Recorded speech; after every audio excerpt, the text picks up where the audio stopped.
Viewers welcome back on programme. So viewers गलबात करन जा रहे हैं कि इजराइल जंग चों इजराइल ਲਈ ਇਹ ਸਬਕ ਸਿੱਖਣ ਵਾਲਾ ਹੈ ਉਹ ਬਾਈਬਲ ਵਿਚਲੀ ਡੈਵਲ ਤੇ ਗੁਲਾਇਤ ਦੀ ਕਹਾਣੀ ਤੋਂ ਸਿੱਖਿਆ ਜਾ ਸਕਦਾ ਹੈ। ਸੋ ਇਜ਼ਰਾਈਲ ਤੁਰਿਆ ਸੀ ਗ੍ਰੇਟਰ ਇਜ਼ਰਾਈਲ ਬਣਾਉਣ, ਪਰ ਜੰਗ ਦੇ ਨਤੀਜੇ ਕੁਝ ਹੋਰ ਹੀ ਦੱਸ ਰਹੇ ਹਨ। ਇਹ ਹਕੀਕਤ ਹੈ ਕਿ ਅਮਰੀਕਾ ਨੂੰ ਇਸ ਜੰਗ ਵਿੱਚ ਇਜ਼ਰਾਈਲ ਨੇ ਹੀ ਬਦੋਬਦੀ ਜਿਹੜਾ ਘੜੀਸਿਆ ਹੈ। ਇਹ ਅਮਰੀਕਾ ਦੀ ਜੰਗ ਨਹੀਂ ਹੈ। ਸੋ ਇਸ ਬਾਰੇ ਆਪਾਂ ਗੱਲਬਾਤ ਕਰਨ ਜਾ ਰਹੇ ਹਾਂ। ਸੋ ਅਸੀਂ ਚਾਹਾਂਗੇ ਕਿ ਤੁਸੀਂ ਇਸ ਤਰ੍ਹਾਂ ਬੜੇ ਰਹਿਣਾ, ਦੇਖਣ ਸੁਣ ਲਈ ਲਿਖਣ ਲਈ ਤੁਹਾਡਾ ਸਭ ਦਾ ਬਹੁਤ ਬਹੁਤ ਧੰਨਵਾਦ ਜੀ। ਡਾਕਟਰ ਸਾਹਿਬ ਕੀ ਕਹਿਣਾ ਚਾਹੋਗੇ? ਦੇਖੋ, ਅਸੀਂ ਪਿਛਲੇ ਸੈਗਮੈਂਟ ਦੇ ਵਿੱਚ ਲੀਡ ਸੈਗਮੈਂਟ 'ਚ ਗੱਲ ਕੀਤੀ ਕਿ ਜਿਹੜਾ ਇੱਕ ਥੀਮ ਜਿਸ ਨੂੰ ਬਾਈਬਲ 'ਤੇ ਆਧਾਰਿਤ ਜੈਨੇਸਿਸ 1 ਤੋਂ ਸ਼ੁਰੂ ਕਰਕੇ ਔਰ ਫਿਰ ਉਸ ਦੇ ਹਵਾਲੇ ਦੇ ਕੇ ਜਿਵੇਂ ਬਹੁਤ ਸਾਰਾ ਜਿਹੜਾ ਸਾਊਥ ਦੇ ਵਿੱਚ ਅਮਰੀਕਾ ਦੀਆਂ ਸਾਊਥ ਸਟੇਟਾਂ ਅਰਕੈਂਸਸ ਤੋਂ ਲੈ ਕੇ ਔਰ ਓਕਲਹੋਮਾ ਟੈਕਸਸ ਤੱਕ ਜਿਨ੍ਹਾਂ ਨੂੰ ਬਾਈਬਲ ਸਟੇਟਸ ਕਹਿੰਦੇ ਨੇ, ਜਿਨ੍ਹਾਂ ਚਰਚਿਸ ਦੇ ਵਿੱਚ ਇਹ ਪ੍ਰੀਚ ਕੀਤਾ ਗਿਆ ਜਾਂ ਪ੍ਰੀਚ ਕੀਤਾ ਜਾਂਦਾ ਹੈ ਔਰ ਇਹਨੂੰ ਜਸਟੀਫਾਈ ਕੀਤਾ ਜਾਂਦਾ ਹੈ ਕਿ ਇਜ਼ਰਾਈਲ ਦਾ ਜਿਹੜਾ ਗ੍ਰੇਟਰ ਇਜ਼ਰਾਈਲ ਬਣਾਉਣ ਦਾ ਡ੍ਰੀਮ ਹੈ ਔਰ ਜਿਹਦੇ ਤੋਂ ਬਾਅਦ ਓਲਡ ਟੈਂਪਲ ਜਿਹੜਾ 3000 ਸਾਲ ਪਹਿਲਾਂ ਜਿਹੜਾ ਰੋਮਨ ਐਮਪਾਇਰ ਨੇ ਡਿਸਟਰੋਏ ਕੀਤਾ ਹੈ, ਇੱਕ ਵਾਰੀ ਬਣਾਉਣ ਦੀ ਕੋਸ਼ਿਸ਼ ਵੀ ਹੋਈ, ਫਿਰ ਉਹਦੀ ਜਿਹੜੀ ਹੈ ਤਬਾਹੀ ਹੋ ਗਈ ਔਰ ਉਹਨੂੰ ਬਣਾਉਣ ਦਾ ਹੁਣ ਵਕਤ ਆ ਗਿਆ। ਔਰ ਇਸ ਦੇ ਉੱਤੇ ਈਵਨ ਜਿਹੜੇ ਅਮਰੀਕਾ ਦੇ ਐਂਬੈਸਡਰ ਨੇ ਇਜ਼ਰਾਈਲ ਦੇ ਵਿੱਚ ਮਾਈਕ ਹਕਬੀ, ਉਹਨਾਂ ਨੇ ਟੱਕਰ ਕਾਲਸਨ ਨੂੰ ਇੰਟਰਵਿਊ 'ਚ ਕਿਹਾ ਵੀ ਜੇ ਗ੍ਰੇਟਰ ਇਜ਼ਰਾਈਲ ਈਰਾਨ ਬਣਾਉਂਦਾ ਹੈ ਅਤੇ ਉਹ ਉਹਨਾਂ ਇਲਾਕਿਆਂ ਨੂੰ ਲੈ ਸਕਦਾ ਜਿਹੜਾ ਗ੍ਰੇਟਰ ਇਜ਼ਰਾਈਲ 'ਚ ਨੇ। ਔਰ ਜਦੋਂ ਤੁਸੀਂ ਗ੍ਰੇਟਰ ਇਜ਼ਰਾਈਲ ਦਾ ਇਹਨਾਂ ਦਾ ਮੈਪ ਦੇਖਦੇ ਹੋ ਜਾਂ ਜਿਹੜੀ ਜਿਹਨੂੰ ਪ੍ਰੋਫੈਸੀ ਨਾਲ ਜੋੜ ਕੇ ਕਿਹਾ ਜਾਂਦਾ ਤੇ ਉਹ ਨੀਲ ਦਰਿਆ ਤੋਂ ਲੈ ਕੇ, ਜਿਹਨੂੰ ਇਹ ਨਾਈਲਸ ਕਹਿੰਦੇ ਨੇ ਵੈਸਟ ਵਾਲੇ, ਵੈਸੇ ਨੀਲ ਦਰਿਆ ਹੈ ਇਜਿਪਟ ਦੇ ਵਿੱਚ, ਉਹਦੇ ਤੋਂ ਲੈ ਕੇ ਸੀਰੀਆ ਤੱਕ, ਜਿਹਦੇ 'ਚ ਇੱਕ ਵੱਡਾ ਹਿੱਸਾ ਇਜਿਪਟ ਦਾ ਵੀ ਹੈ, ਜਾਰਡਨ ਵੀ ਹੈ, ਸਾਊਦੀ ਅਰੇਬੀਆ ਦਾ ਹਿੱਸਾ ਵੀ ਹੈ, ਕੁਛ ਟਰਕੀ ਦਾ ਵੀ ਹੈ ਔਰ ਵੈਸਟ ਬੈਂਕ, ਗਾਜ਼ਾ। ਓਬਵੀਅਸਲੀ ਇਹ ਸਾਰੇ ਜਿਹੜੇ ਮੁਲਕ ਨੇ ਜਿਹੜੇ ਇਹਨਾਂ ਨੂੰ ਓਬਲੀਟਰੇਟ ਕਰਕੇ, ਉਹਦੇ ਲਈ ਲਫ਼ਜ਼ ਵੀ ਓਬਲੀਟਰੇਸ਼ਨ ਕਹਿੰਦੇ ਨੇ, ਗ੍ਰੇਟਰ ਇਜ਼ਰਾਈਲ ਬਣਾਉਣਾ। ਦੇਖੋ, ਹਰ ਇੱਕ ਨੂੰ ਹੱਕ ਹੈ ਆਪਣੇ ਮਜ਼ਹਬ ਦੀ ਜਿਹੜੀ ਹੈ ਉਹ ਪ੍ਰੈਕਟਿਸ ਕਰੇ। ਇਹਦੇ 'ਚ ਵੀ ਕੋਈ ਸ਼ੱਕ ਨਹੀਂ ਹੈ ਕਿ ਹਰ ਮਜ਼ਹਬ ਦੀਆਂ ਆਪਣੀਆਂ ਇੰਟਰਪ੍ਰੀਟੇਸ਼ਨਸ ਨੇ। ਈਵਨ ਹਦੀਸਾਂ ਦੇ ਹਵਾਲੇ ਨਾਲ ਵੀ ਹਜ਼ਰਤ ਮਹਿਦੀ ਦਾ ਆਉਣਾ ਜਾਂ ਉਸ ਤੋਂ ਪਹਿਲਾਂ ਗ੍ਰੇਟਰ ਇਜ਼ਰਾਈਲ ਦਾ ਬਣਨਾ, ਅਰਬ ਦੇਸ਼ਾਂ ਦੀ ਜਾਂ ਉਹਨਾਂ ਦੇ ਜਿਹੜੇ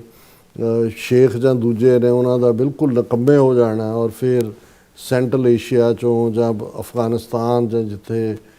ਕੁਛ ਖੇਤਰ ਜਿਹੜੇ ਨੇ ਉਹ ਦੂਜੇ ਨੇ, ਟਰਕੀ, ਔਰ ਉੱਥੋਂ ਲਸ਼ਕਰ ਉੱਠੇਗਾ। ਔਰ ਇਸਲਾਮ ਦਾ ਵੀ ਬਿਲੀਫ ਹੈ। ਮੈਂ ਪਿਛਲੇ ਕੁਛ ਦਿਨਾਂ ਤੋਂ ਦੇਖ ਰਿਹਾ ਕਿ ਸਾਡੇ ਵੀ 100 ਸਾਖੀ ਨੂੰ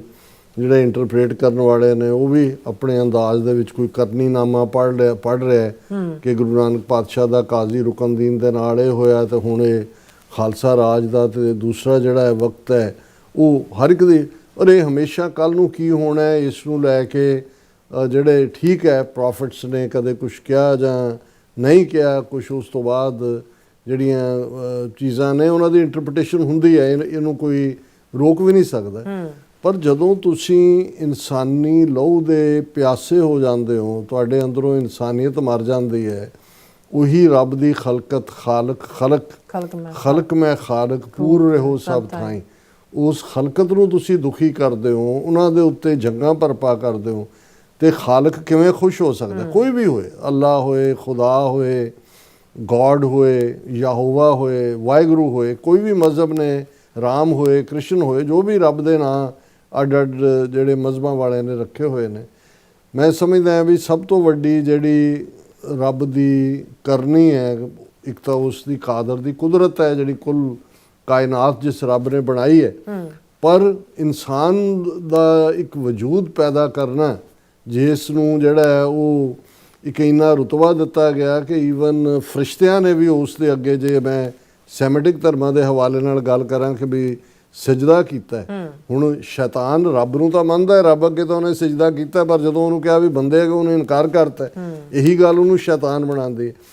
ਅਤੇ ਜੇ ਤੁਸੀਂ ਇਨਸਾਨੀ ਖੂਨ ਨੂੰ ਜਿਹੜਾ ਹੈ ਉਹ ਡੋਲ ਰਹੇ ਹੋ ਔਰ ਏਜੰਡੇ ਤੁਹਾਡੇ ਆਪਣੇ ਘਟੀਆ ਨੇ, ਤਾਂ ਫਿਰ ਮੈਨੂੰ ਨਹੀਂ ਲੱਗਦਾ ਵੀ ਕਿਸੇ ਵੀ ਮਜ਼ਹਬ ਨੂੰ ਮੰਨਣ ਵਾਲਾ ਜਿਹੜਾ ਵੀ ਉਸ ਦਾ ਜਿਹੜਾ ਰੱਬ ਹੈ ਉਹ ਕਦੇ ਉਸ 'ਤੇ ਖੁਸ਼ ਹੋਏਗਾ। ਔਰ ਇੱਕ ਪਾਸੇ ਗ੍ਰੇਟਰ ਇਜ਼ਰਾਈਲ ਦੀ ਗੱਲ ਚੱਲ ਰਹੀ ਸੀ ਔਰ ਮੈਂ ਸਮਝਦਾ ਵੀ ਜਿਹੜੀ ਇਹ 9 ਰੋਜ਼ਾ ਜੰਗ ਤੋਂ ਬਾਅਦ ਜੋ ਹਾਲ ਇਸ ਵੇਲੇ ਇਜ਼ਰਾਈਲ ਦਾ ਹੋਇਆ, ਕਿਉਂਕਿ ਅੰਦਰੋਂ ਖਬਰਾਂ ਤਾਂ ਨਿਕਲ ਨਹੀਂ ਰਹੀਆਂ, ਪਰ ਕੁਝ ਰਿਪੋਰਟਰਸ ਦਾ ਕਹਿਣਾ ਹੈ, ਇੱਕ ਦੋ ਵੀਡੀਓ ਬਾਹਰ ਆਈਆਂ ਕਿ ਤੈਲ ਅਵੀਵ ਐਵੇਂ ਹੀ ਲੱਗਦਾ ਹੈ ਉਹਦਾ ਇੱਕ ਹਿੱਸਾ ਜਿਹੜਾ ਵੀ ਉਹਨੇ ਫਿਲਮਾਇਆ, ਜੋ ਹਾਲ ਗਾਜ਼ਾ ਦਾ ਕੀਤਾ ਹੋਇਆ। ਔਰ ਇਹਦੇ 'ਚ ਕੋਈ ਸ਼ੱਕ ਨਹੀਂ ਹੈ ਕਿ ਭਾਈ ਜੇ ਇਜ਼ਰਾਈਲ ਹੁਣ ਤੱਕ ਵੀ, ਪਹਿਲਾਂ ਵੀ 12 ਰੋਜ਼ਾ ਜੰਗ ਤੋਂ ਬਾਅਦ ਇਜ਼ਰਾਈਲ ਨੇ ਤਰਲਾ ਕੀਤਾ ਸੀ ਟਰੰਪ ਦਾ ਕਿ ਜੀ ਸੀਜ਼ਫਾਇਰ ਕਰਵਾਓ, ਔਰ ਹੁਣ ਵੀ, ਔਰ ਅਜੇ ਈਰਾਨ ਨੇ, ਹਾਲਾਂਕਿ ਇਹ ਨਹੀਂ ਹੈ ਵੀ ਅਸੀਂ ਈਰਾਨ ਦੀਆਂ ਕੋਈ ਸਾਰੀਆਂ ਗੱਲਾਂ ਨਾਲ ਸਹਿਮਤ ਹੈ, ਉਹਨਾਂ ਦਾ ਦੇ ਆਪਣੀਆਂ ਪਾਲਿਸੀਜ਼ ਨੇ, ਆਪਣੇ ਉਹਨਾਂ ਦੇ ਉਹ ਜਿਹੜੇ ਨੇ ਉਹ ਕਮਜ਼ੋਰੀਆਂ ਨੇ ਜਿਹਦੇ ਇਹ ਡਿਬੇਟ ਦਾ ਐਸੇ। ਪਰ ਦੇਖਣ ਵਾਲੀ ਗੱਲ ਇਹ ਹੈ ਵੀ ਇਜ਼ਰਾਈਲ ਨੇ ਹਰ ਮੁੱਦੇ ਦੇ ਉੱਤੇ ਇੰਟਰਨੈਸ਼ਨਲ ਲਾਅ ਨੂੰ ਫਲਾਊਟ ਕੀਤਾ ਹੈ। ਜੋ ਕੁਛ ਉਹਨਾਂ ਨੇ ਗਜ਼ਾ 'ਚ ਕੀਤਾ, ਫਲਸਤੀਨੀਆਂ ਨਾਲ ਕਰ ਰਹੇ ਨੇ। ਹੁਣ ਅੱਗ ਕਿਤੇ ਜਾ ਕੇ ਲਾਈ ਹੈ ਤੇ ਦੂਜੇ ਪਾਸੇ ਜਿਹੜਾ ਹੈ ਉਹ 400 ਬੰਦਾ ਲੈਬਨਾਨ 'ਚ ਜਾ ਕੇ ਮਾਰਤਾ ਕਿ ਜੀ ਉੱਥੇ 40 ਸਾਲ ਪਹਿਲਾਂ ਕਿਸੇ ਇਜ਼ਰਾਈਲੀ ਸੋਲਜਰ ਦੇ ਰਿਮੇਨਸ ਰਹਿ ਗਏ ਸੀ, ਉਹਦੇ 400 ਲੋਕ ਉੱਥੇ ਮਾਰ ਦਿੱਤੇ ਨੇ। ਔਰ ਕਿਉਂਕਿ ਆਪਣੇ ਵੱਲੋਂ ਤਾਂ ਇਹ ਕੰਮ ਕਰ ਰਹੇ ਨੇ ਕਿ ਜੀ ਅਸੀਂ ਗ੍ਰੇਟਰ ਇਜ਼ਰਾਈਲ ਦੇ ਲਈ ਇਹਨਾਂ ਨੂੰ ਜਿਹੜਾ ਉਹ ਜਿੰਨਾ ਮਰਜ਼ੀ ਇਲਾਕਾ ਫਤਹ ਕਰ ਲਓ। ਪਹਿਲਾਂ ਵੀ ਲੈਬਨਾਨ 'ਚੋਂ ਜੇ ਭੱਜੇ ਨੇ ਤਾਂ ਉਹਨਾਂ ਨੇ ਜਿਹੜਾ ਹਿਜ਼ਬੁੱਲਾ ਨੇ ਉਹਨਾਂ ਨੂੰ ਭਜਾਇਆ ਸੀ। ਹੁਣ ਇੱਕ ਪਾਸੇ ਉਹ ਇਹ ਕਰ ਰਹੇ ਨੇ, ਲੇਕਿਨ ਇੱਕ ਗੱਲ ਨੂੰ ਜੇ ਤੁਸੀਂ ਇੰਡੀਪੈਂਡੈਂਟ ਜਿਹੜੇ ਆਬਜ਼ਰਵਰ ਨੇ ਦੁਨੀਆ ਦੇ, ਜਿਨ੍ਹਾਂ ਜੀਵਨ ਭਾਰਤ ਵਿਚਲੇ ਵੀ ਕੁਝ ਐਨਾਲਿਸਟ ਸ਼ਾਮਲ ਨੇ, ਉਹ ਜਦੋਂ ਈਰਾਨ ਦੀ ਡਿਫਾਇੰਸ, ਉਹਨਾਂ ਦਾ ਕਰੇਜ, ਔਰ ਜਿਵੇਂ 9 ਦਿਨਾਂ ਤੋਂ ਇਜ਼ਰਾਈਲ ਦੇ ਖਿਲਾਫ ਉਹਨਾਂ ਨੇ, ਔਰ ਇਜ਼ਰਾਈਲ ਦੀਆਂ ਪ੍ਰੋਕਸੀਜ਼, ਉਹ ਬਹਿਰੀਨ ਹੋਏ, UAE ਹੋਏ, ਸਾਊਦੀ ਅਰੇਬੀਆ ਹੋਏ, ਕਤਰ ਹੋਏ, ਕੁਵੈਤ ਹੋਏ, ਉਹਨਾਂ ਸਾਰਿਆਂ 'ਚ ਜੋ ਬਾਂਹ ਕਰਾਈ ਹੈ, ਉਸ ਨੂੰ ਦੇਖ ਕੇ ਮੈਂ ਕੁਦਰਤੀ ਅੱਜ ਇੱਕ ਕ੍ਰਿਸਚੀਅਨ ਸਕਾਲਰ ਦੀ ਕਾਲ ਆਈ ਔਰ ਉਹ ਜਾਣਨਾ ਚਾਹੁੰਦਾ ਸੀ, ਕਿਉਂਕਿ ਹਰ ਕੋਈ ਜਿਹੜੇ ਮਜ਼ਹਬੀ ਲੋਕ ਨੇ ਉਹ ਆਪਣੀ ਇੰਟਰਪ੍ਰੀਟੇਸ਼ਨ ਜਦੋਂ ਕਰਦੇ ਨੇ ਤੇ ਉਹਨਾਂ ਨੇ ਕਿਹਾ ਵੀ ਇਹ ਜਿਹੜੀਆਂ ਪ੍ਰੋਫੈਸਿਜ਼ ਨੇ ਜਾਂ ਇਹਨਾਂ ਬਾਰੇ ਤੁਹਾਡਾ ਕੀ ਖਿਆਲ ਹੈ। ਮੈਂ ਕਿਹਾ ਜੀ ਮੈਨੂੰ ਤਾਂ ਤੁਹਾਡੀ ਬਿਬਲੀਕਲ ਕਹਾਣੀ ਯਾਦ ਆ ਰਹੀ ਹੈ, ਡੇਵਿਡ ਦੀ ਔਰ ਗੋਲਾਇਥ ਦੀ। ਹੁਣ ਡੇਵਿਡ ਨੂੰ, ਕਿਉਂਕਿ ਡੇਵਿਡ ਨੂੰ ਇਸਲਾਮ ਦੇ ਵਿੱਚ ਹਜ਼ਰਤ ਦਾਊਦ ਕਰਕੇ ਮੰਨਿਆ ਜਾਂਦਾ ਹੈ, ਔਰ ਇਸ ਸਟੋਰੀ ਨੂੰ ਇਕੱਲੀ ਬਿਬਲੀਕਲ ਨਹੀਂ ਹੈ, ਇਹ ਤਿੰਨੋਂ ਹੀ ਜਿਹੜੇ ਨੇ ਜੂਡਾਇਜ਼ਮ, ਕ੍ਰਿਸਚੀਅਨਿਟੀ, ਇਸਲਾਮ ਇਹਨੂੰ ਮੰਨਦਾ। ਹੁਣ ਇਹ ਕਹਾਣੀ ਕੀ ਹੈ ਕਿ ਜਿਹੜਾ ਡੇਵਿਡ ਯਹੂਦੀ ਹੈ, ਗੁਲਾਇਤ ਫਲਸਤੀਨੀ ਸੀ ਜਿਹਦਾ ਕੱਦ 7 ਫੁੱਟ 7.5 ਫੁੱਟ ਸੀ, ਲੇਕਿਨ ਉਹ ਜ਼ੁਲਮ ਕਰ ਰਿਹਾ ਸੀ ਉਹਨਾਂ ਨੂੰ, ਜਿਹੜਾ ਉਹ ਯਹੂਦੀਆਂ ਨੂੰ ਉਹਨੇ ਆਪਣੇ ਪੈਰਾਂ ਥੱਲੇ ਰੱਖਿਆ ਹੋਇਆ ਸੀ। ਇਹ ਉਦੋਂ ਅਜੇ ਇਸਲਾਮ ਨਹੀਂ ਸੀ ਆਇਆ, ਉਹਨਾਂ ਤੋਂ ਪਹਿਲਾਂ ਦੀਆਂ ਕਹਾਣੀਆਂ ਨੇ, ਜਿਹੜੇ ਵੀ ਉਹਨਾਂ ਦੇ ਪੇਗਨ ਹੋਏਗਾ ਜਾਂ ਕੋਈ ਹੋਏਗਾ। ਹੁਣ ਉਹਨੇ ਨੋਟਿਸ ਦਿੱਤਾ 40 ਦਿਨ ਦਾ, ਗੁਲਾਇਤ ਨੇ ਉਹਨਾਂ ਦੇ, ਹਾਲਾਂ ਜਿਹੜੇ ਯਹੂਦੀ ਸੀ ਉਹਨਾਂ ਦਾ ਰਾਜਾ ਕਿੰਗ ਸੌਲ ਸੀ, ਉਹਨਾਂ ਨੂੰ ਕਿਹਾ ਵੀ 40 ਦਿਨ ਦਾ ਨੋਟਿਸ ਹੈ, ਕੋਈ ਮੇਰਾ ਮੁਕਾਬਲਾ ਕਰੋ, ਤੇ ਜੇ ਮੁਕਾਬਲੇ 'ਚ ਜਿਹੜਾ ਤੁਹਾਡਾ ਬੰਦਾ ਹਾਰ ਗਿਆ, ਮੇਰੇ ਨਾਲ 1 to 1 ਆ ਜਾਓ, ਤੁਹਾਡਾ ਬੰਦਾ ਹਾਰ ਗਿਆ ਤੇ ਤੁਸੀਂ ਸਾਰੇ ਮੇਰੀ ਗੁਲਾਮੀ ਕਬੂਲੋਗੇ। ਇਹ ਡੇਵਿਡ ਐਂਡ ਗੋਲਾਇਥ ਦੀ ਕਹਾਣੀ ਬਿਬਲੀਕਲ ਕਹਾਣੀ ਹੈ। ਔਰ ਜਿਹੜੇ ਸਾਰਾ ਕਿੰਗ ਜਾਂ ਦੂਜਾ ਸੌਲ ਹੈ, ਯਹੂਦੀਆਂ ਤੋਂ ਡਰੇ ਬੈਠੇ ਸੀ। ਇੱਕ ਛੋਟੀ ਜਿਹੀ ਉਮਰ ਦਾ ਬੱਚਾ ਆਜੜੀ ਸ਼ੈਫਰਡ, ਜਿਹਦਾ ਨਾਂ ਡੇਵਿਡ ਸੀ, ਉਹ ਆਪਣੇ ਭਰਾ ਨੂੰ ਰੋਟੀ ਦੇਣ ਆਇਆ, ਜਿਵੇਂ ਹੁੰਦਾ ਹੀ ਹੈ ਕਿ ਵੀ ਜਿਹੜਾ ਡੰਗਰ ਚਾਰ ਰਿਹਾ ਉਹ ਖੁਦ ਵੀ ਔਰ ਦੂਜਾ ਵੀ। ਤੇ ਉਹਨੇ ਉਸ ਚੈਲੰਜ ਨੂੰ ਦੇਖਿਆ, ਉਹਨੇ ਕਿਹਾ ਵੀ ਦਿਨ ਥੋੜ੍ਹੇ ਰਹਿ ਗਏ ਨੇ, ਜਾਂ ਉਹਨੇ ਆਪਣੇ ਭਰਾ ਨੂੰ ਔਰ ਆਪਣੇ ਲੋਕਾਂ ਨੂੰ ਇਕੱਠੇ ਕੀਤਾ, ਉਹਨੇ ਕਿਹਾ ਵੀ ਮੈਂ ਮੁਕਾਬਲਾ ਕਰਾਂ। ਉਹਨਾਂ ਨੇ ਕਿਹਾ ਵੀ ਇਹ ਮੁੰਡਾ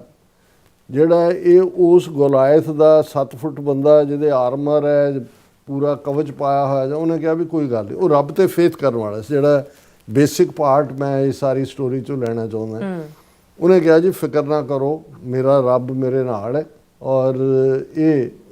ਫਤਹ ਦੇਗਾ ਰੱਬ। ਉਹਦੇ ਸਾਹਮਣੇ ਹੋਇਆ, ਗੋਲਾਇਥ ਹੱਸਿਆ ਪੂਰਾ ਦੰਦ ਮੂੰਹ ਖੋਲ ਕੇ ਕਿ ਵਾਹ ਵਾਹ ਇਹ ਮੇਰਾ ਕਰੇਗਾ। ਹੁਣ ਉਹਦੇ ਕੋਲ ਕੀ ਹੈ, ਡੇਵਿਡ ਦੇ ਕੋਲ ਇੱਕ ਗਲੇਲ ਹੈ, 5 ਪੱਥਰ ਨੇ ਇੱਕ ਸ਼ੇਪ ਦੇ ਤੇ ਇੱਕ ਡੰਡਾ। ਉਹਨੇ ਜਦੋਂ ਸਾਹਮਣੇ ਹੋਇਆ ਤੇ ਉਹਨੇ ਗਲੇਲ ਦੇ ਨਾਲ ਇੱਕ ਵੱਟਾ ਜਿਹੜਾ ਉਹਦੇ ਗੋਲਾਇਥ ਮਾਰਿਆ। ਹੁਣ ਉਹਦਾ ਬਾਕੀ ਤਾਂ ਆਰਮਰ ਨਾਲ ਉਹ ਪੂਰਾ ਸੰਜੋਚ ਢੱਕਿਆ ਹੋਇਆ, ਉਹਦੇ ਮੱਥੇ ਦੇ ਵਿੱਚ ਆ ਕੇ ਵੱਟਾ ਵੱਜਾ, ਉਹ ਥੱਲੇ ਡਿੱਗ ਪਿਆ ਗੋਲਾਇਥ। ਔਰ ਉਹਨੇ ਡੇਵਿਡ ਨੇ ਤੇਜ਼ੀ ਨਾਲ ਜਾ ਕੇ ਉਹਦੀ ਤਲਵਾਰ ਕੱਢ ਕੇ ਗੋਲਾਇਥ ਦੀ ਉਹਨੂੰ ਮਾਰ ਦਿੱਤਾ। ਔਰ ਜੈ ਜੈਕਾਰ ਹੋ ਗਈ। ਉਹ ਜਿਹੜੇ ਸਾਰੇ ਨੇ ਜਿਹੜੇ ਭੱਜੇ ਜਾਂਦੇ ਸੀ, ਗੁਲਾਮੀ ਕਬੂਲਣ ਨੂੰ ਤਿਆਰ ਹੋ ਰਹੇ ਸੀ, ਉਹਨਾਂ ਨੇ ਹੁਣ ਇਹ ਕਹਾਣੀ ਹੈ, ਔਰ ਜਿਸ ਨੂੰ ਅਸੀਂ good of victory, good the evil ਨਾਲ, ਕੋਈ ਰਾਮ ਰਾਵਣ ਨਾਲ ਜੋੜਦੇ, ਕੋਈ ਕਿਸੇ ਨਾਲ ਜੋੜਦੇ, ਇਹ ਹਰ ਟ੍ਰੈਡੀਸ਼ਨ ਦੇ ਵਿੱਚ ਅਲਟੀਮੇਟਲੀ ਇਹ ਗੱਲ ਰੱਬੀ ਤੌਰ ਦੇ ਉੱਤੇ ਸਮਝਾਈ ਜਾਂਦੀ ਹੈ ਕਿ ਵੀ ਜਿਹੜਾ ਤੁਹਾਨੂੰ ਕਮਜ਼ੋਰ ਲੱਗਦਾ ਹੈ, ਜਿਹੜਾ ਤੁਹਾਨੂੰ ਲੱਗਦਾ ਹੈ ਕਿ ਵੀ ਉਹਨੂੰ ਤਾਂ ਅਸੀਂ ਜਿਹੜਾ ਕੁਚਲ ਦੇਣਾ ਹੈ, ਜੇ ਰੱਬ ਉਹਦੇ ਵੱਲ ਹੈ ਤੇ ਉਹਦੇ ਅੰਦਰ ਉਹ ਤਾਕਤ ਆਉਂਦੀ ਹੈ ਕਿ ਵੀ ਉਹ ਸਾਰੇ ਦੇ ਜਿਹੜੇ ਮਾੜੇ ਇਰਾਦਿਆਂ ਵਾਲੇ ਗੁਲਾਇਤ ਵਰਗੇ ਨੇ ਉਹਨਾਂ ਨੂੰ ਢਾਹ ਦਿੰਦਾ ਹੈ। ਸੋ ਮੈਂ ਇਹ ਸਮਝਦਾ ਹਾਂ ਕਿ ਵੀ ਇਹ ਤਾਂ ਪਤਾ ਨਹੀਂ ਵੀ ਗ੍ਰੇਟਰ ਇਜ਼ਰਾਈਲ ਕਦੋਂ ਜਾਂ ਕੀ, ਜਾਂ ਉਹਦੀ ਇੰਟਰਪ੍ਰੀਟੇਸ਼ਨ ਇਹਨੇ ਕੀ ਕਰਨੀ ਹੈ, ਪਰ ਇੱਕ ਸਟੇਜ ਤੇ ਭਾਵੇਂ ਈਰਾਨ ਦੇ ਸਾਹਮਣੇ ਬਹੁਤ ਸਾਰੇ ਆਡਸ ਸੀ ਨੇ, ਜਦੋਂ ਤੁਹਾਡੇ ਆਪਣੇ ਵੀ ਹੁਣ ਇੰਨਾ ਵੱਡਾ ਇਸਲਾਮਿਕ ਵਰਲਡ 2 ਬਿਲੀਅਨ ਜਿਹੜੇ ਲੋਕ ਐਪਰੀਸ਼ੀਏਟ ਕਰਦੇ ਨੇ ਜਦੋਂ ਵੀ ਕੋਈ ਵੀ ਜ਼ੁਲਮ ਦੇ ਖਿਲਾਫ ਜਿੱਤਦਾ ਹੈ ਔਰ ਉਸ ਨੂੰ ਹਰਾਉਂਦਾ ਹੈ, ਲੇਕਿਨ ਜਿਹੜੇ ਤੁਸੀਂ ਹਾਕਮਾਂ ਦਾ ਹਾਲ ਦੇਖ ਲਓ, ਇਹ ਸਾਰੇ ਸ਼ੇਖਡਮਸ ਔਰ ਦੂਜੇ ਤੀਜੇ। ਸੋ ਉਹ ਫਿਰ ਜਿਹੜੇ ਕ੍ਰਿਸਚਨ ਸੱਜਣ ਗੁਫ਼ਤਗੂ ਕਰ ਰਹੇ ਸੀ, ਉਹ ਕਹਿੰਦਾ ਜੀ I have nothing to add. ਮੈਂ ਕਿਹਾ ਬਾਕੀ ਤੁਹਾਡੇ ਸਾਹਮਣੇ ਹੈ ਵੀ ਕਿਹਨੂੰ ਕਿਹਦੇ 'ਚ ਡੇਵਿਡ ਨਜ਼ਰ ਆਉਂਦਾ, ਕਿਹਨੂੰ ਕਿਹਦੇ 'ਚ ਗੁਲਾਇਤ ਨਜ਼ਰ ਆਉਂਦਾ। ਇਹ ਪਰਸੈਪਸ਼ਨ ਤਾਂ ਵੱਖਰੀਆਂ ਹੋ ਸਕਦੀਆਂ, ਪਰ ਮੈਂ ਕਿਹਾ ਤੁਹਾਡੀ ਬਾਈਬਲ ਹੀ ਕਹਿੰਦੀ ਹੈ ਕਿ ਡੇਵਿਡ ਕਿਲਡ ਗੁਲਾਇਤ, ਵੀ ਅਲਟੀਮੇਟ ਵਿਕਟਰੀ ਜਿਹੜੀ ਹੈ ਉਹ ਹਜ਼ਰਤ ਦਾਊਦ ਦੀ ਹੋਈ, ਸੱਚ ਦੀ ਹੁੰਦੀ ਹੈ। ਔਰ ਇਹਦੇ 'ਚ ਜਿਹੜਾ ਇਨਸਾਨੀ ਖੂਨ ਡੋਲਣ ਵਾਲਾ ਹੈ, ਕੋਈ ਵੀ ਮਾੜੇ ਇਰਾਦੇ ਵਾਲਾ ਮੁਲਕ ਹੈ, ਕਬੀਲਾ ਹੈ, ਇਨਸਾਨ ਹੈ, ਉਹ ਰੱਬ ਨੂੰ ਚੰਗਾ ਨਹੀਂ ਲੱਗਦਾ। ਗੁਰਬਾਣੀ ਸਾਨੂੰ ਯਾਦ ਕਰਵਾਉਂਦੀ ਹੈ, ਹਰ ਜੀਓ ਹੰਕਾਰ ਨਾ ਪਾਵੇ। ਰੱਬ ਨੂੰ ਹੋਰ ਬਹੁਤ ਕੁਝ ਰੱਬ ਮੁਆਫ ਕਰ ਸਕਦਾ, ਪਰ ਅਨਾ ਜਾਂ ਹੰਕਾਰ ਦੇ ਵਿੱਚ ਜਦੋਂ ਤੁਸੀਂ ਕਿਸੇ ਦੇ ਉੱਤੇ ਹਾਵੀ ਹੋਣ ਦੀ ਕੋਸ਼ਿਸ਼ ਕਰਦੇ ਹੋ, ਤਾਂ ਫਿਰ ਗੁਰੂ ਅਰਜਨ ਸਾਹਿਬ ਦੀ ਵੀ ਯਾਦ ਦਹਾਨੀ ਹੈ, ਸੁਖੀ ਬਸੈ ਮਸਕੀਨੀਆਂ ਆਪ ਨਿਵਾਰ ਤਲੇ, ਵੱਡੇ ਵੱਡੇ ਅਹੰਕਾਰੀਆ ਨਾਨਕ ਗਰਭ ਗਲੇ। ਕਿ ਜਿਹੜੇ ਵੱਡੇ ਵੱਡੇ ਹੰਕਾਰ ਕਰਨ ਵਾਲੇ ਨੇ ਉਹਨਾਂ ਨੂੰ ਉਹਨਾਂ ਦਾ ਹੰਕਾਰ ਹੀ ਗਾਲ ਦਿੰਦਾ ਹੈ। ਸੋ ਮੈਨੂੰ ਇਹ ਲੱਗਦਾ ਕਿ ਵੀ ਇਹ ਜਿਹੜਾ ਇਸ ਵੇਲੇ ਵੈਸਟ ਦੇ ਵਿੱਚ, ਅਮਰੀਕਾ 'ਚ ਵੀ ਜਿਹੜਾ ਪਬਲਿਕ ਓਪੀਨੀਅਨ ਇਜ਼ਰਾਈਲ ਦੇ ਖਿਲਾਫ ਹੋਇਆ, ਇਹ ਆਉਣ ਵਾਲੇ ਪੀਰੀਅਡ ਦੇ ਵਿੱਚ ਅਮਰੀਕਾ ਨੂੰ ਵੀ ਵਿਦਡਰਾ ਕਰਨਾ ਪਏਗਾ। ਜਿਵੇਂ ਬਲਾਈਂਡ ਸਪੋਰਟ ਹੁਣ ਤੱਕ ਦੇ ਕੇ ਜੋ ਹਾਲ ਜਿਹੜਾ ਆਪਣਾ ਅਮਰੀਕਾ ਦਾ ਇਹਨਾਂ ਨੇ ਕਰਵਾ ਲਿਆ ਕਿਸੇ ਹੱਦ ਤੱਕ, ਚਲੋ ਜੇ ਇਸ ਨੂੰ ਜੰਗ ਨੂੰ ਅਗਲੇ 2-4 ਦਿਨਾਂ 'ਚ ਵਾਈਂਡ ਅਪ ਕਰ ਦਿੱਤਾ ਜਾਂਦਾ ਹੈ, ਵਿਕਟਰੀ ਡਿਕਲੇਅਰ ਕਰਕੇ ਅਮਰੀਕਨ ਜਿਹੜੇ ਖੁਸ਼ੀ ਦੇ ਡੰਕੇ ਵਜਾਉਂਦੇ ਵਾਪਸ ਆ ਜਾਂਦੇ ਨੇ, ਚਲੋ ਚੰਗੀ ਵਿਕਟਰੀ, ਅਸੀਂ ਵੀ ਕਹਿ ਦਿਆਂਗੇ ਜੀ ਵਿਕਟਰੀ ਹੋ ਗਈ, ਲੇਕਿਨ ਇਜ਼ਰਾਈਲ ਦਾ ਕੰਮ ਹੋ ਗਿਆ। ਬਿਲਕੁਲ ਰਾਸਾ, ਤੁਹਾਡਾ ਬਹੁਤ ਬਹੁਤ ਧੰਨਵਾਦ। ਸਾਥ ਲੈਣੇ ਬ੍ਰੇਕ। ਵਿਊਅਰਸ, ਤੁਸੀਂ ਕਿਤੇ ਨਹੀਂ ਜਾਣਾ, ਮਿਲਦੇ ਹਾਂ ਆਫਟਰ ਦਿਸ ਸ਼ਾਰਟ ਬ੍ਰੇਕ।